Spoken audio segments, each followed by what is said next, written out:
Where to start کہاں سے کریں؟ کوئی ایسا ایک پن پوائنٹ مل جائے ناظرین کو کہ بھائی یہ جو پلاننگ ہے یا یہ جو سوچ ہے اس کی ابتدا ہم کہاں سے کریں؟ 3 چیزیں ہوتی ہیں، وائی، واٹ، ہاؤ.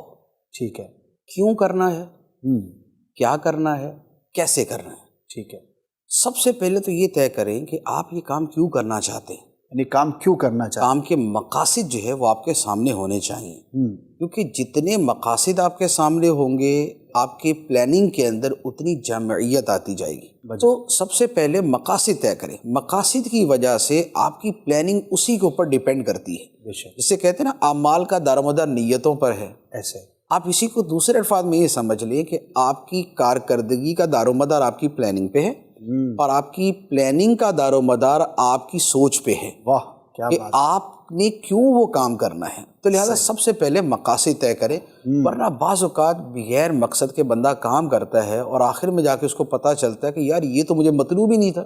صحیح، میں کہیں اور ہی پہنچ گیا. جیسے کہتے ہیں نا کہ بھئی آپ نے سیڑھی لگانے سے پہلے یہ دیکھ لیں کہ چڑھنا کس بلڈنگ پہ. صحیح. آپ نے کسی بلڈنگ پہ سیڑھی لگائی اور چڑھ دوڑے، اوپر جا کے پتہ چلا کہ یار یہ تو مطلوب بلڈنگ ہی دوسری ہے، بلڈنگ تو اور تھی. ٹھیک ہے.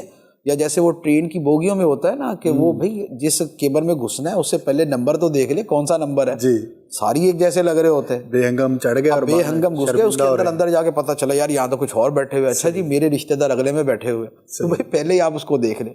تو مقاصد پہلے طے کر لیں. یہ ہے وائی، آپ کیوں کرنا چاہتے ہیں. اور میں نے کسی جگہ پڑھا تھا کہ جب بھی کوئی بڑا کام کرنا ہے تو کم از کم اس کے 5 مقاصد ہونے چاہیے، یعنی 5 مرتبہ وائی ہونا چاہیے. واہ. میں یہ اس لیے کرنا چاہتا ہوں، میں یہ اس لیے کرنا چاہتا ہوں، میں یہ اس لیے کرنا چاہتا ہوں. ایک کے لالے پڑے مفتی صاحب آپ 5 فرما رہے ہیں. یہ تو پھر وہ عقل نہیں تھے موجیں والی بات ہوتی ہے نا، یہ کہ بھئی نہیں سوچنا تو پھر نہیں سوچنا، لیکن سوچنا ہے تو پھر 5 پہ سوچنا، پورا ہی سوچ لے اس کو. آپ جتنے زیادہ فوائد سوچیں گے نا آپ اس کام کو کرنے کے ساتھ اتنا اٹیچ بھی ہو جائیں گے. بجا ہمارا ایک بہت بڑا پرابلم یہ بھی ہوتا ہے نا، ہم کہتے ہیں یار شروع تو بڑے جذبے سے کرتے ہیں، اس کے بعد جذبہ ٹھنڈا پڑ جاتا ہے، پتہ نہیں کیا ہوا، دل نہیں کر رہا. اس کی وجہ کیا ہوتی ہے؟ وجہ یہ ہوتی ہے کہ انسان جو ہے وہ 2 وجہ سے کام کرتا ہے. یا تو اس کے ساتھ کوئی ایموشنل اٹیچمنٹ ہوتی ہے، جی ایک جذباتی وابستگی ہے اس لیے کرتا ہے، اور یا اس کے فوائد اس کے پیش نظر ہوتے ہیں اس لیے کرتا ہے. ایسا ہی. اچھا اب ایموشنز بھی ہفتے بعد ٹھنڈے پڑ جاتے ہیں اور جو فوائد شروع میں سوچے ہوتے ہیں وہ دماغ سے نکل جاتے ہیں. تو اب دونوں فیکٹرز جب نکل گئے اب اس کے بعد کام کرنے کو دل نہیں کرتا. ایسا ہی. لیکن اگر آپ نے اس کے زیادہ سے زیادہ فوائد سوچے ہوئے اور لکھے ہوئے، جی، اور آپ اسے وقتاً فوقتاً دیکھتے رہتے ہیں تو آپ کا جذبہ نیچے نہیں جائے گا. وجہ بہت بنیادی. تو لہٰذا کام کرنے کا طریقہ یہ ہوتا ہے کہ آپ کے پیش نظر فوائد زیادہ ہوں. ایک ہمیں یہ بولتا ہے کہ بھائی انگلش سیکھ لو، پڑھے لکھے لوگ گے. صحیح. تو ہفتے بعد کہتے ہیں یار ان پڑھ ہی ٹھیک ہے ہم بھائی. صحیح. جب انگلش سیکھنا مشکل لگتا ہے تو کہتے ہیں ایسے ہی صحیح ہیں ہم. لیکن ایک ہمیں اس کے ساتھ ایک پورا فیوچر نظر آتا ہے، اس کے بہت سارے ڈائمینشن نظر آتی ہیں، ہم اس کا دینی دنیاوی فائدہ دیکھتے ہیں.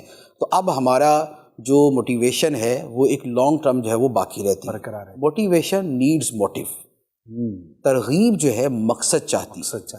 آپ کے سامنے مقصد ہوگا تو آپ کو ترغیب ہوگی، آپ کو ترغیب رہے گی تو وہ آپ کام کریں گے. آپ کو پیاس لگے گی تو پانی پئیں گے، پیاس ہی نہیں تو پانی کہاں سے پئیں گے. ترغیب جو ہوتی ہے یہ پیاس کی طرح ہوتی ہے. جب آپ کو پیاس لگتی ہے تو اب آپ اس کے لیے دوڑتے ہیں. ہماری چونکہ ترغیب ٹھنڈی پڑ جاتی ہے تو ہمارا کام ٹھنڈا پڑ جاتا ہے. اور ہمارے ہاں یوں کہہ لیں کہ ہمارا اوور آل کلچر جو ہے نا وہ ٹھنڈ پروگرام ہے، یعنی کہ ہم ٹھنڈے ہی ہیں. اب ٹھیک ہے یار وہ مولا کرے گا، رضا مولا ہما اولا. تو ہم تھوڑا سا اسی چیزوں کے ذریعے ہم بہانے بنا کے چیزوں سے بچ جاتے.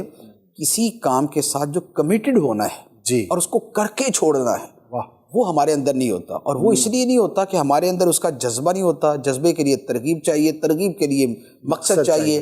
مقصد ہمارے سامنے نہیں ہوتا تو ہمارا کام جو ہے وہ ٹھنڈا پڑ جاتا ہے. بہت بنیادی. تو لہذا سب سے پہلے تو کام کے جو مقاصد ہیں وہ آپ کے سامنے ہونے چاہیے. دوسرے نمبر پر یہ ہے کہ اب ان مقاصد کے لیے آپ نے کیا کرنا ہے. میرا مقصد ہے، اگر دینی میں کہوں تو میرا مقصد ہے خدمت دین.